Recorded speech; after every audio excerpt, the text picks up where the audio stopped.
नमस्कार, let's cook with Vaishu या चॅनलवर तुम्हा सर्वांचे स्वागत आहे.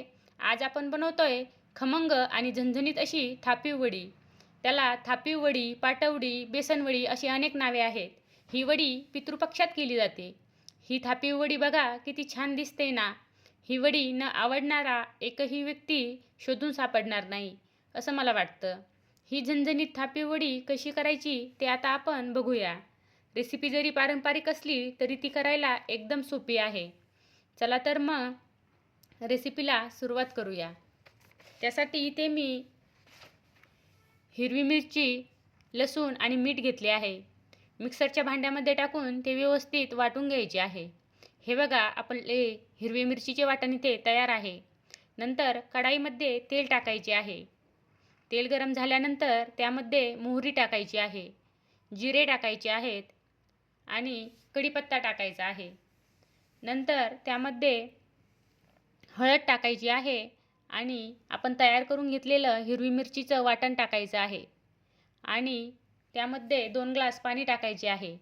पाणी गरम झाल्यानंतर त्यामध्ये बेसनपीठ टाकायचे आहे आणि बेसनपीठ व्यवस्थित हटवून घ्यायचे आहे.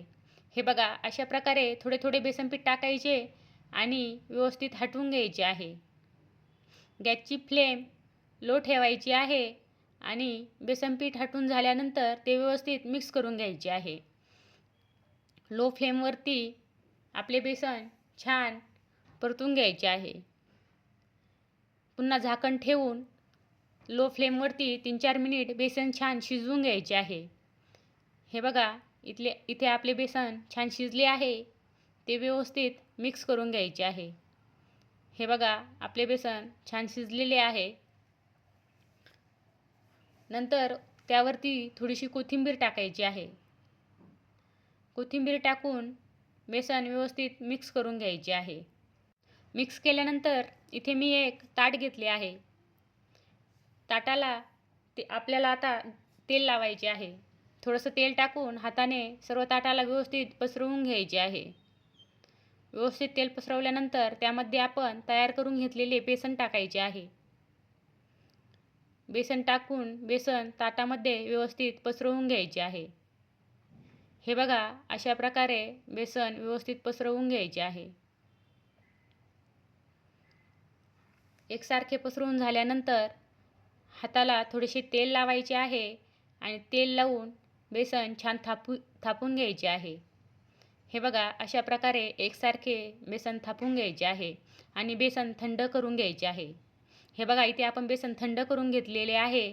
आता त्याला तुम्ही पाहिजे त्या आकारामध्ये कट करून घ्यायचे आहे. हे बघा मी इथे अशा प्रकारे बेसनच्या वड्या छान कट करून घेतलेल्या आहे.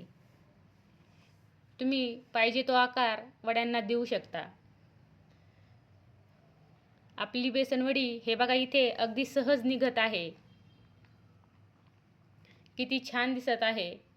ह्या वड्या अशाही खायला छान लागतात किंवा पितृपक्षामध्ये याच्यासोबत आमटी करतात आणि आमटीमध्ये सोडून ह्या वड्या खातात. नक्की या पद्धतीने रेसिपी बनवून बघा. पुन्हा भेटूया अशाच रेसिपींसोबत. धन्यवाद.